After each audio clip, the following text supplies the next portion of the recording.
Good evening and welcome to Poland Daily. I'm Nicolas Richardson and this is the news.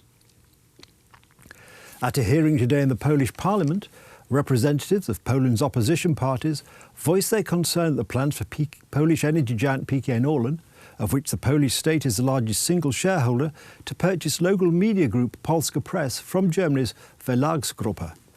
The opposition argues that the purchase could undermine press freedom in the country. The special committee hearing had been requested by the opposition, which claims that Orlen's acquisition of Polska Press will politicise a significant part of the Polish media landscape. Ta transakcja Orlenu. The transaction would be nothing more than the final step in the process of ruining Poland's democracy. The head of PKN Orlen appeared before the committee to answer questions asked by the opposition. The state treasury holds 27% of the company's stocks, but we have representatives of other shareholders here too, and they will answer your questions as well. Miss, you have no basis that would allow you to say that this acquisition would work against democracy in Poland in the future. You have no proof to support your thesis. Nevertheless, the opposition continued to emphasise that PKN Orlen's takeover of Polska Press is a threat to democracy. Bo my zostaliśmy wybrani w demokratycznych wyborach. I, just like the rest of my colleagues here, have been directly elected by the people. You are a political appointee, and I ask you to remember that fact. Jutro pan prezesem może nie być. I to wszystko do pana.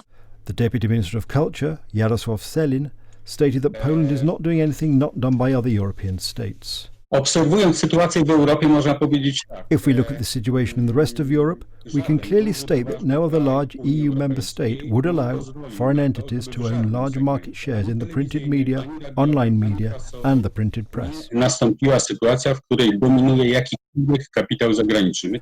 Polska's Press publishes around 20 regional dailies and about 100 local weeklies.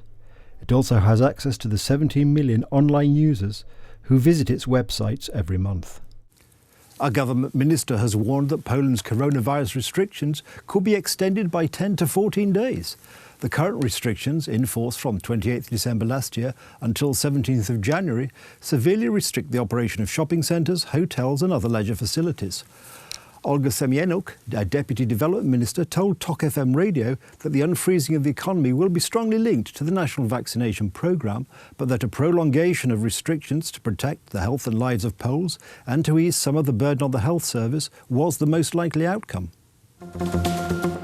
President Donald Trump conceded for the first time on Thursday that Joe Biden will be the next president of the United States.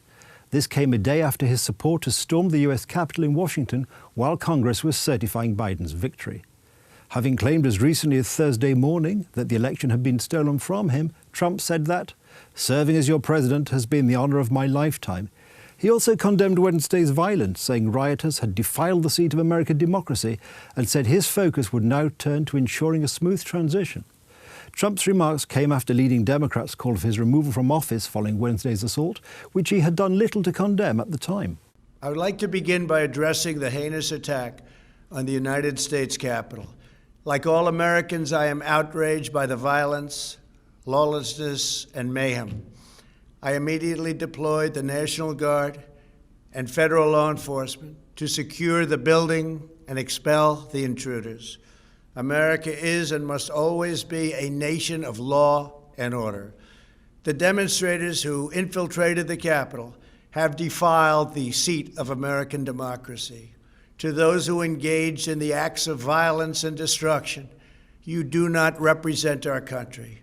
And to those who broke the law, you will pay. Now Congress has certified the results. A new administration will be inaugurated on January 20th. My focus now turns to ensuring a smooth, orderly, and seamless transition of power. This moment calls for healing and reconciliation. 2020 has been a challenging time for our people. A menacing pandemic has upended the lives of our citizens, isolated millions in their homes, damaged our economy, and claimed countless lives. Defeating this pandemic and rebuilding the greatest economy on earth will require all of us working together. It will require a renewed emphasis on the civic values of patriotism, faith, charity, community, and family. Japan's Prime Minister Yoshihide Suga has declared a state of emergency for the nation's capital, Tokyo, and surrounding areas as COVID-19 cases surged to the highest levels since the start of the pandemic. The worsening situation has many people casting doubts on whether the city will be able to host the postponed Summer Olympics, currently scheduled to start on July the 23rd. On Thursday, Japan reported a record number of new daily infections for the third day in a row, with 7,548 new cases and 66 additional deaths. This is the first time infections have surpassed 7,000 since the pandemic began. As Tokyo entered its second state of emergency on Friday, fewer than 200 days before the start of the postponed Olympics, many believe that it will be difficult, perhaps impossible, to host the Games safely. The Japanese government and the International Olympic Committee decided in March to postpone the Olympics by 1 year due to the novel coronavirus pandemic. After the recent surge in cases, many Tokyo residents believe that the event will not take place at all. Considering the current coronavirus situation, I think it is more likely that we won't hold the Olympics, and I would rather see the government make a decision at some point to cancel it. The global sports showpiece is currently scheduled to take place from the 23rd of July to the 8th of August.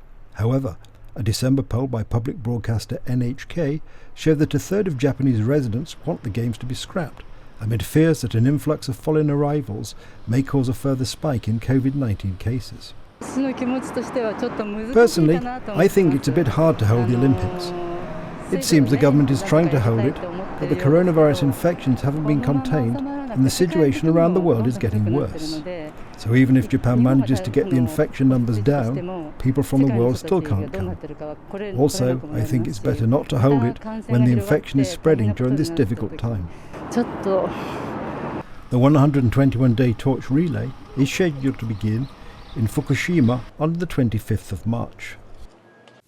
That's the news. Thank you for watching. Stay with us for the weather, Poland Daily Business and more programmes. But from me, it's have a good night and a better tomorrow.